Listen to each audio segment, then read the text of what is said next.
I'm Brigham Larson with Brigham Larson Pianos. We just finished up this piano not too long ago. It is a 1921 Howard built in the Baldwin factory in Cincinnati. I've been to Cincinnati. That's where Xavier University is. I went there as a high school kid to visit Xavier. And I think I even remember driving by the old Baldwin factory, and by that time in the mid-90s things had kind of started to really go by the wayside.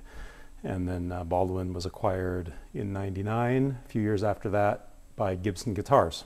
And so Baldwin is no longer manufactured, or Howard for that matter, in Cincinnati. Okay, so 1921, so a little bit over 100 years ago. I guess styles. This is a really good example right here of what was being done 20 years before that. Things were quite a bit fancier, more ornate. And then if you go back even 10 years before that, we can see this one. This one is I think this one is late 1880s. So even more ornate, even more kind of, I don't know, Victorian, somewhat over the top in some ways. But by 1920s, the styles were much straighter, much more streamlined, I guess you could say. And both definitely have their place. Okay, this particular piano, we did a full refinishing on it, so cosmetically this piano's gorgeous. I think it's just really classy, really a handsome instrument, I would say. And the refinishing turned out beautifully. It showcases the veneer really well, looks really good. This decal, of course, is not the original decal, it's a replica of what was there.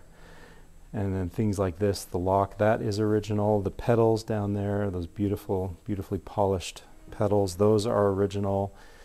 They've just been buffed up. So, and then of course also cosmetically, the keys have been replaced, the sharps have been replaced. So everything cosmetically, this piano is in excellent condition.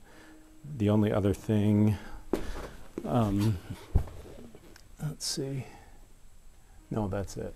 That's it for cosmetics. We've got the sharps. We've got the, I guess the rubber bumpers are replaced. No more crumbling bumpers. Those are brand new. So those are in good shape. Got a new continuous hinge on here. Okay. Then on the guts, we did a full refurbish, plus we replaced the hammers and shanks, bridle straps, bushings, but basically everything else, the strings and the other components are original. The hammer butts are original, but we've repinned them, which is really where all of the wear and tear takes place. The hammer butt is the kind of the part that pivots back and forth, that carries the hammer with it, and that hammer butt, it pivots on a pin, and so what happens over time is that pin just gets worn out, or the bushings on either side of the hammer butt, those get worn out. So we remove the old pin, remount those bushings so that we've got fresh new felt in there, and it's the right friction, so it's not wobbly or too loose, too tight. We've got it to the correct friction, so we've refurbished everything. So yeah, this piano's in great shape. It sounds really good. And without question, this piano's got decades of good life left in it.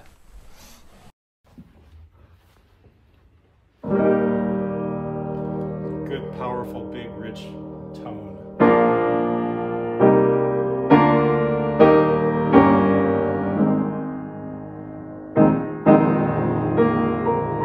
That really roars down there. Growls at you.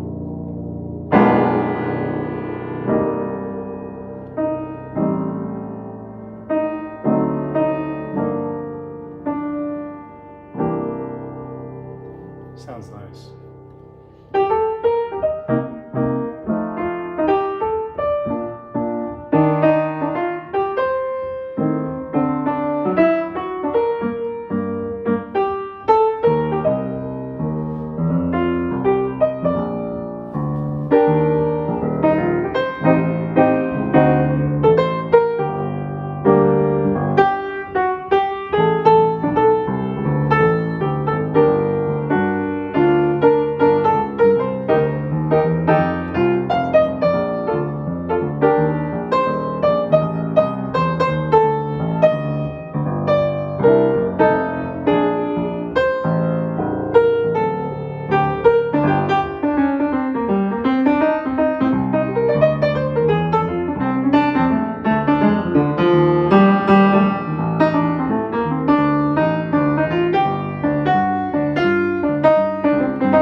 piano sounds really, really good. Has good, rich power. Tonally, it's fairly middle of the road, not too bright, not too dark.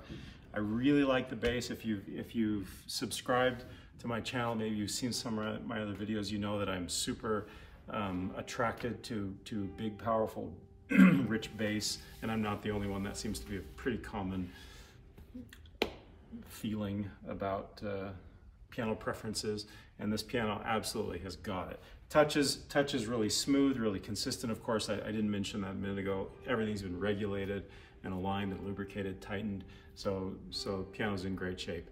I think any piano buyer would be very, very pleased with this piano, not only cosmetically, it's also just super cool to have a piano that's over 100 years old that's good to go, totally unique. You'd never find a piano in this kind of condition, at least very, very rarely. So really like this one. Come check it out, see what you think. Thanks for watching.